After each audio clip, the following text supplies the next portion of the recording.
make a snake trap. Unfortunately, I've been having a lot of snakes come in to my loft and get my little birdies.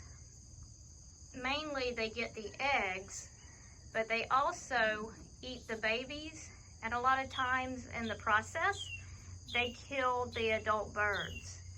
I am all for snakes, but in this case, I need to protect my little birdies, so let's get started.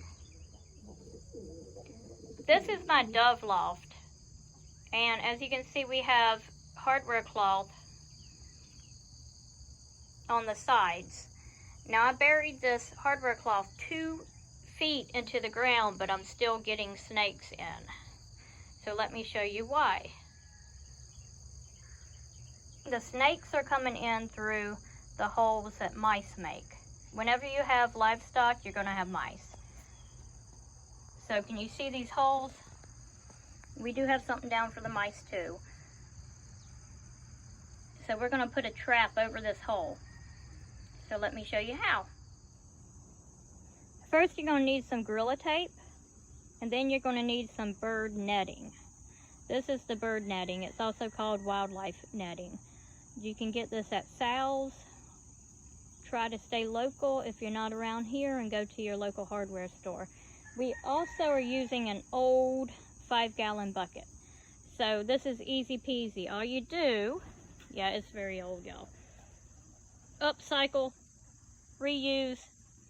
So all you do is wrap 2 layers of the wildlife netting around, and then you put the duct tape or Gorilla Tape around that. What happens is the snake slithers through and he gets stuck. Now it's very important to check these traps over and over again, because you don't want the snake starving to death. You want to get him out, help him out, and relocate him. So I'm going to take our trap and I'm going to set it right on top of these rat holes, which snakes go through. Snakes are good for the rats, but they're opportunists, and it's much easier to kill and eat eggs than a pigeon that's on a nest. Pigeon, aka doves. So you just set it on top and put a couple bricks on top and check it daily. Usually you're going to hear the snake. Easy peasy.